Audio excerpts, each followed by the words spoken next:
কথায় আছে, যত বড় মুখ নয় তত বড় কথা।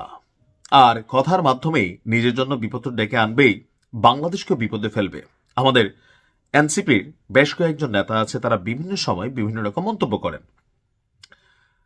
ভারতকে নিয়ে সাম্প্রতিক সময়ে আপনারা একটা বক্তব্য দিয়েছেন ওসমান হাদির ঘটনার পর হাসনাত আবদুল্লাহ। তবে হাসনাত আবদুল্লাহর এই ধরনের কথা আসলে কিন্তু এটা শোভনীয় না বাংলাদেশের জন্য। কেননা হাসনাত আবদুল্লাহর বক্তব্যের প্রতিক্রিয়ায় ভারত যে বক্তব্য দিয়েছে, এই বক্তব্যকে আপনি জোশে বা জিয়াফতখোর জাতি হিসাবে আমরা যতটা হালকা নিচ্ছি, বাস্তবতা হচ্ছে ততটাই ভিন্ন। কেননা হাসনাত আবদুল্লাহ যেই কথাটা বলছে, এটা ভারতের সার্বভৌমত্বের প্রতি হুমকি স্বরূপ। তদ্রুপ বাংলাদেশকে নিয়ে যদি ভারতের কোনো ব্যক্তি কথা বলে, এটাও বাংলাদেশের জন্য হুমকি স্বরূপ। বাংলাদেশকে নিয়ে যখন কোনো কথা বলা হবে, আমরা সেটার যেমন রিয়াকশন দেই, ভারতের স্বাধীনতা সার্বভৌমত্ব নিয়ে যখন কথা বলবে সেই দেশ, সেই দেশের রাজনৈতিক সরকার, সেই দেশের মিলিটারি ফোর্স, তারা কিন্তু জবাব দিবে। এখন কেন কথাগুলো বলছি? বাংলাদেশের ভিতরে যে কোনো সময় পরমাণু হামলা চালাতে পারে ভারত, এমন মন্তব্য কেন আসলো? এই মন্তব্যটা এই কারণে আসলো যে হাসনাত আবদুল্লাহর একটা বক্তব্য ছিল যে সেভেন সিস্টার্সকে, মানে ভারতের যেই 7টি অঙ্গরাজ্য, যেটা নিয়ে সারা পৃথিবীতে অনেক সময় অনেক আলোচনা হয়, যদি ভারত সরকার বাংলাদেশের পরিস্থিতি অস্থিতিশীল করার চেষ্টা করে, তবে ঢাকা এর প্রতিশোধ নিবে। কি প্রতিশোধ দিবে? যে সেভেন সিস্টার্সকেই আপনার বিচ্ছিন্ন করে ফেলবে বা সেভেন সিস্টার্সকে দেখা নিবে। বাংলাদেশের এর যোগ্যতা, ক্ষমতা, প্রকৃতপক্ষে সচেতন নাগরিক হিসেবে আমরা জানি কিছুই নাই ভাই। বাস্তবতা হচ্ছে এটা কিছুই নেই। তো এখন আমাদের জায়গা থেকে আমাদের যেই হাদির মৃত্যুতে ভারতের বিরুদ্ধে যে অবস্থান তৈরি হয়েছে বাংলাদেশের জনগণের, অথবা ভারতের করছে, এটা একটা ন্যারেটিভ ছিল। তো সেই ন্যারেটিভ থেকে ক্ষোভ ছিল, গোসা ছিল জাতির মধ্যে। কিন্তু এই ক্ষোভ গোসাতে আরেক দেশের স্বাধীনতা সার্বভৌমত্ব নিয়ে এই ধরনের মন্তব্য করার পরে বাংলাদেশকে নিয়ে ভারতের মন্তব্যটা দেখেন কি আসছে। বাংলাদেশের একটি রাজনৈতিক দলের নেতার বিতর্কিত মন্তব্যে চরম ক্ষোভ প্রকাশ করেছেন ভারতের উত্তর পূর্বাঞ্চলীয় রাজ্য আসামের মুখ্যমন্ত্রী হিমন্ত বিশ্ব শর্মা। তার বক্তব্য, বাংলাদেশের কিছু মানুষ বারবার ভারতের উত্তর পূর্বাঞ্চলকে তাদের দেশের সঙ্গে যুক্ত করার কথা বলেছে, তা দায়িত্ব জ্ঞানহীন এবং বিপজ্জনক।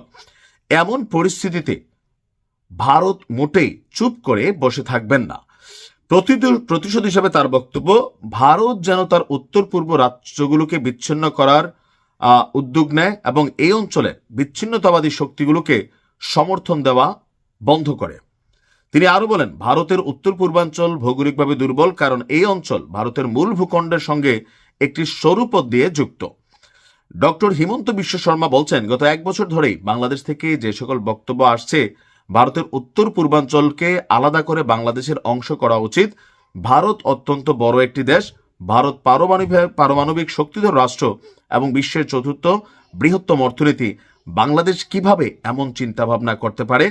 পরিষ্কারভাবে হুঁশিয়ারি দিয়েছে, তাদের শেখানো উচিত যে এভাবে আচরণ চালিয়ে গেলে ভারত চুপ করে থাকবে না। তো সেই ক্ষেত্রে ভারত যে কোনো সময় যে কোনো ধরনের ভূমিকা নিতে পারে, পারমাণবিক বোমাও হামলা চালাতে পারে। এখন ভারত কি চালাবে? না, চালাবে না।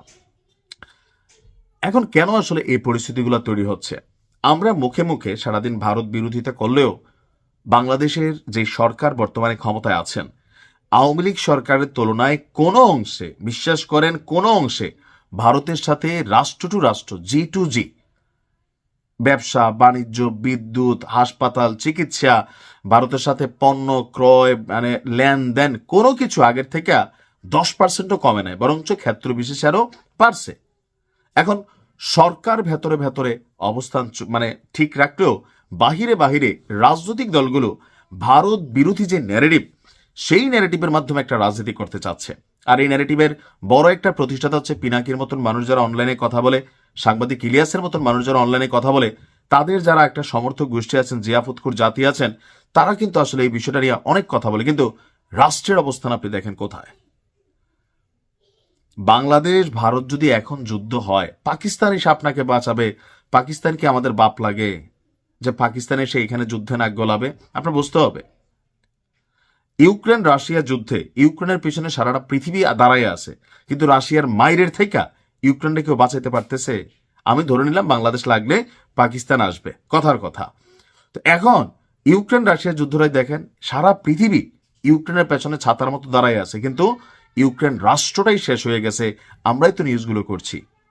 বাংলাদেশকে ব্যবহার করে বিভিন্ন দেশের চরেরা, এজেন্টরা, পৃথিবীর বিভিন্ন দেশ ভারতের সাথে লাগালাগির একটা ব্যবস্থা বা প্রক্রিয়া যে চালাচ্ছে, বা আমাদের জাতির মধ্যে একটা অংশ জঙ্গি গোষ্ঠী একটা আছেই কম বেশি, সবাই না। আওয়ামী লীগ সরকারের সময় যারে তারে ধরে নিয়ে জঙ্গি চালান দেওয়া হয়েছে, কিন্তু সবাই কি গণহারে ভালো মানুষ ছিল? দুই চারটা কিন্তু রিয়েলিটিতেও ছিল যারা বাংলাদেশে এই মুহূর্তে ওই যে বিভিন্ন ধরনের সহিংস কর্মকাণ্ডে জড়িত, কারণ এরা অনেকে জামিনে চলে আসছে। সো বাংলাদেশকে ব্যবহার করে যারা পূর্ব পাকিস্তান, পশ্চিম পাকিস্তানকে আবারও এক করার স্বপ্ন দেখছে, যারা এখনো ভাবে পশ্চিম পাকিস্তান বাংলাদেশের বাবা, তো তারা কিন্তু ভেতরে ভেতরে এখানে নানান ঘটনা ঘটানোর চেষ্টা করতেই পারে। আমাদের রাজনৈতিক দলগুলোকে, বিশেষ করে এনসিপি সহ আরো যারা আছেন, আপনি বক্তব্য দেওয়ার সময় মাথায় রাখতে হবে, আপনার কোনো বক্তব্যে রাষ্ট্রের কোনো ক্ষতি হলে আপনি সবার আগে প্লেনে করে বাংলাদেশ ছাড়বেন। ভাই, দেখছি তো আমরা গোপালগঞ্জ থেকে কিভাবে আর্মির গাড়িতে ভাইগা আসছেন আপনারা, এটাই তো বাংলাদেশ। আমরা দেখছি তো যে দেশের গুরুত্বপূর্ণ সময়ে এই দেশ থেকে কিভাবে আওয়ামী লীগের সব নেতারা 5ই আগস্টের আগে প্লেনে ভৈরা ভৈরা পালাই গেছে, সীমান্ত দিয়া পালাই গেছে। বিপদে পড়ছে কে? রাষ্ট্র। সো যে কোনো রাজনৈতিক বক্তব্য দেওয়ার আগে যেটা অন্য দেশের সাথে স্বার্থ সংশ্লিষ্ট, তারা কি করবে? এই যে ধরেন 5ই আগস্টের পরবর্তী সময় আমাদের যাদের হাতেই ক্ষমতা আছে, একটা টু শব্দ তাদের বিরুদ্ধে গেলে মব, ভাঙচুর, প্রশাসনকে ব্যবহার, তার মানে কি ক্ষমতা যার হাতে আছে সে প্রয়োগ করে। তদ্রুপ আমরা যদি ভারতকে নিয়ে এই ধরনের কথা বলি, দেখেন ভারতের সাথে আমার পলিসিগত ভেজাল আছে, ভারতের সাথে আমার নীতিগত ভেজাল আছে, সীমান্তগত ঝামেলা আছে, আমরা সেটা রাষ্ট্র টু রাষ্ট্র বক্তব্য দিব, আমরা সেটা পলিসিতে, পররাষ্ট্রনীতিতে এই বিষয়গুলোকে শক্তিশালীভাবে সোচ্চার করে ধরব। কিন্তু ভারতের এই রাজ্য উড়াই দিব, সেই রাজ্য বিচ্ছিন্ন করে ফেলবো, এগুলা বইলা দেশের জনগণের এক অংশের বাহাবা পাওয়া গেলেও রাষ্ট্র বিপদে পড়লে আপনি সবার আগে পালাই থাকবেন, কারণ আপনারাও এক সময় আওয়ামী লীগের লুঙ্গির তলে থেকেই বড় হয়েছেন। তখন কিন্তু সাহস ছিল না, খালি মাঠে সবাই রাজা। আমরা যখন কথা বলি, দেখেন আমার কথাগুলো শুধুমাত্র রাষ্ট্রের জন্য। বাংলাদেশের যে সামরিক শক্তি যতটুকু আছে, মিয়ানমারের সাথে আমরা 5 দিন যুদ্ধে টিকবো না। হ্যাঁ, সামরিক শক্তিতে ডক্টর ইউনূস অনেকটা ডেভেলপ করছেন, যুদ্ধ বিমান কিনছেন, মিসাইল কিনছেন, অনেক কিছু কিনছেন, এটা আমাদের জন্য পজিটিভ। বাট তারপরেও ভারতের সাথে যুদ্ধ করা এটা স্বপ্নের বিষয়। ভারতকে জবাব দিতে হলে ভারতের সমরনীতি, ভারতের যেই সামষ্টিক যে শক্তি আছে, সামরিক শক্তি, সেই শক্তির কাছাকাছি আমাদেরকে পৌঁছাইতে হবে। মুখে মুখে আইসা আমরা যাই বললাম, কাজের বেলায় ঠনঠনা ঠনঠন। সর্বশেষ আরেকটা উদাহরণ দিয়ে শেষ করে যাচ্ছি। ইসরায়েলকে নিয়ে সারা পৃথিবী আমরা গালাগালি করি মুসলিমরা, কিন্তু ইসরায়েলের কাছে সারা পৃথিবী ধরা কেন? তারা প্রযুক্তিতে, মেশিনারিজে ওই লেভেলে গেছে। ফিলিস্তিনের পক্ষে আমরা থাকা না থাকা কোনো লাভ হচ্ছে? আমাদের দরকার হচ্ছে প্রযুক্তি, সমরাষ্ট্র, এগুলোকে ডেভেলপ করা। দেন অন্য রাষ্ট্র চিন্তা করবে এই রাষ্ট্রটারে হাত দিলে কি পরিণত হবে, লাইক উত্তর কোরিয়া। আমরা শত্রুর চোখে চোখ রেখে কথা বলতে গেলে আমার ব্যাকআপ দেখতে হবে। রাজনৈতিকভাবে অনেক বক্তব্য দেওয়া যায়, কিন্তু এই বক্তব্য যদি রাষ্ট্রের জন্য বিপদ ডেকে আনে, তাহলে আপনাকে আর দায়ভার নিতে হবে। এটা কেউ পছন্দ করে নাই, জিয়াফুৎকুর জাতি ছাড়া। আশা করি হাসনাত আব্দুল্লাহ আগামীতে যে সকল বক্তব্য দিবেন, ভারতকে নিয়ে কথা বলেন, আমার কোনো অ্যালার্জি নেই ভাই ব্যক্তিগতভাবে, কিন্তু এমন কিছু যেন না হয় যেটা আমাদের রাষ্ট্রের জন্য হুমকির কারণ হয়। ভালো থাকুন, আসসালামু আলাইকুম।